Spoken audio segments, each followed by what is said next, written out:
do feel the same way about the final boss. I do feel like they could have separated them, and in terms of lore and the story, it would have still been fine and great. And Yeah. I don't know. I guess maybe it's just my personal opinion about it, but I do feel like it would have been better if they had like a completely different section or area, having to deal with, the two phases of these bosses. Yeah, I haven't heard good things about the Elden Beast, and that's kind of a shame. You would think you would want to, you would, for a final boss, you want to hear really good things about it. You don't want to hear things about, oh, it's just annoying, oh, it just doesn't feel necessary, and it's just kind of a shame because, you know, the series doesn't have really a good reputation on final bosses. Final bosses, I was gonna say that. Yeah, of course, with Demon Souls was bad because it's just a slug. So you kind of have to pick and choose what your final boss, what you want as a final boss, like King Allant, where you're fighting the old dude, at the end of Boltarian Palace. You can basically, if you want to, technically consider him a final boss if you want, because I mean he's really pretty much the last good boss you fight in Demon Souls, and then you got to fight the slug. And so Yeah. it wouldn't bother me at all. People are like, oh yeah, that's the final boss. I'm like, yeah, that's totally fine. Yeah. Honestly, Dark Souls 1 probably had the best final boss. Mhm. Gwen was just a classic. Yeah, it's hard to beat the music. Yeah. And one thing about Gwen is that it's so interesting how parrying is one of the most effective ways to defeat him. Instead of exploring his iframes, which to this day I still find his iframes really weird when it comes to dodging through his attacks. I don't know what it is. I don't know. I need to. I'm on my SOLO4LIFE playthrough, so I'm going to use that time to definitely discover his iframes. But the problem is the long run to him definitely prevents exploration in that manner. Because if I die, I got to spend like 2 minutes running back, and then I get to fight him again. Yeah, I mean, I think for your purposes, it wouldn't be too bad to maybe play that game on PC, and then just get yourself a save state right in front of the boss room. Oh, there is a mod for that? It's not like... I'm sorry? There's a mod for that? Oh, I'm sure there is a mod for that. Oh, okay. If you're just looking to fight, you can put yourself at the beginning of the boss room at any time you want. So essentially, you would be using cheats, but it's for the purpose of learning, right? And not wasting time having to do one thing over and over again. So yeah, and I wouldn't use that let's just say if I was into speed runs, I wouldn't use it. I wouldn't use that for that purpose. Definitely. Well, you couldn't use it for that purpose anyway. But I mean, I don't know. I don't even know if anyone even uses that for speed runs or mods for speed runs. They probably want to use the the organic game itself, because it's probably generally, especially if it's if it's something that you're gonna post as proof of doing something or whatever, you're not gonna use either mods or cheats or anything, but you're doing it because you're trying to learn everything that you can about the boss while also practicing. You're just saving yourself the headache and the annoyance of having to go back and forth all the time. Right, exactly. And one thing I do to save time, if I'm not getting one-shotted, is that if I get hit, I quit and restart. But that's only for when I'm just doing a no damage run, and when I'm very comfortable with the boss already. So, I mean, so when it comes to just covering iframes, I mean, if I can take enough damage, I can just roll out of the way. So really the best way to do it is just to kind of tank up a character. And if I take damage, I'm like, oh, okay, well, I need to obviously not do that again, instead of just practicing with a soul level 1 character. Yeah, soul level 1 could be rough because you basically die in one hit, so it's not. It makes it a little bit more harder to learn and practice. Yeah, that's for sure. And it's As been if you're dying in one hit. Man, that Soul Level 1 playthrough has been very interesting. It wasn't that drastically different from what I've already been doing, because I usually cap myself at Soul Level 55. And really, the only difference I've noticed in the Soul Level 1 was the different damage input that you have to work around, because you cannot upgrade your standard weapon and expect decent damage. You actually have to go to Anor Londo and upgrade your weapon with lightning. That way you're doing like about 500 tag points per strike. At least that's what my weapon is. I'm using the battle axe. And also another big difference is the lack of weapons that you have.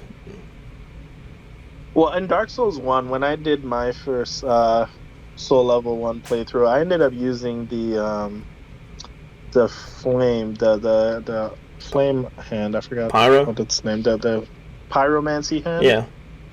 You just max that out, and basically that carries you through the game, especially on the the Four Kings. Oh my gosh, if I didn't have a pyromancy flame maxed out, at Soul Level 1, I wouldn't have been able to beat it. It's just you don't do enough damage. It would be too many kings on the screen. Yeah, that's one of the things I don't like about Four Kings. It's just you got to kill them fast, or you're just going to be dealing with a bunch of RNG, unfortunately. Yeah, no, that was definitely a rough boss fight.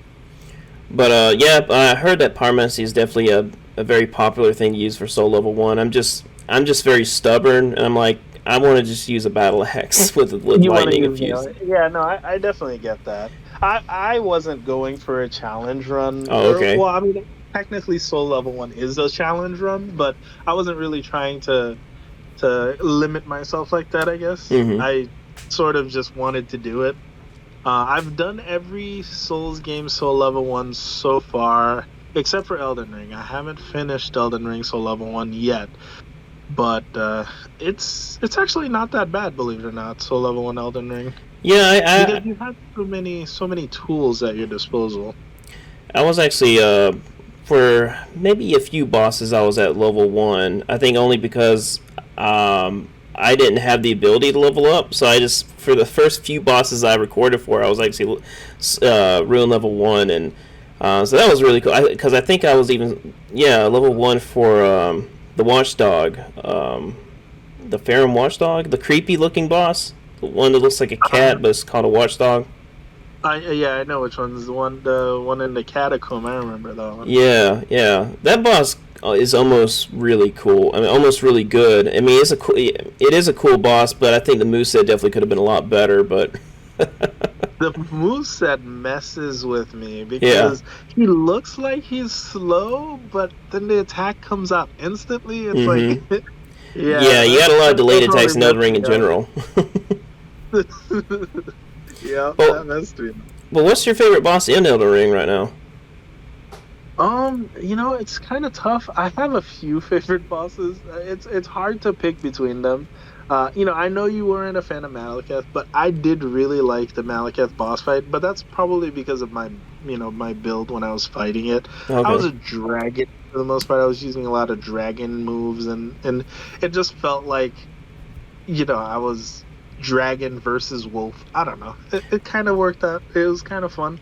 I do really like Horalu. I think that's a really cool boss fight.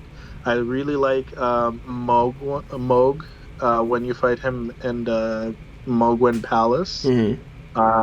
I really like Melania. It's hard because most of the in-game bosses are just so cool. It's hard to pick like a favorite for me. I can tell you my least favorite bosses. Okay, what's your bottom of the barrel boss? Bottom of the barrel, Godskin Duo. I think that's exactly mine too. That boss almost destroyed my enjoyment for Elden Ring entirely. And it's not that it was difficult, it was just so poorly designed, underdeveloped, just no thought putting, and that's my biggest problem about Elden Ring are the duo fights in general. What were they thinking when they just decided to throw these bosses together and then just like, that works? I know there's some random two bosses that they'll put together, and I'm like, wait, why would you do this? No, I definitely agree. A lot of the duo fights not good, but Godskin Duo definitely the worst fight in the game, And just hands down. the thing about the Godskin Duo is almost a really good boss. It just has so many problematic aspects to the design that it's just not enjoyable. Like Yeah. the rolling thing. I think I Oh almost my found a God. very viable strategy for the rolling, but it's just not consistent enough. Because I think I was able to roll with his rolling attack, but when I tried it again, for some reason it just didn't work. So I must have found a very specific window to just run with the roll.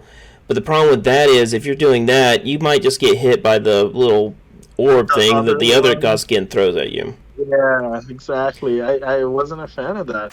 It's like you're trying to dodge an actually difficult move to dodge, but there's another one just sitting there spamming and doing Mm-hmm. literally anything he can to hit you. It's like, really, dude?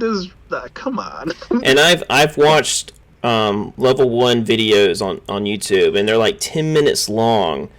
And Oh my I watched gosh. them, and I'm like, there are several moments where the person obviously got lucky. And I'm like, Yeah. this person probably tried for hours, and then finally found a combination of movement that worked in his favor, and RNG was just on his side, because Yeah, there's it just worked no once and it consistency would in that take fight. yeah, it would take them hours to try to get the same thing to happen again. It's like Mm-hmm. that's not fun. Like I love learning the boss and getting good at it to the point where, I am able to dodge everything. But when there's so much RNG and so much that you have to rely on luck, it's just not a fun fight at that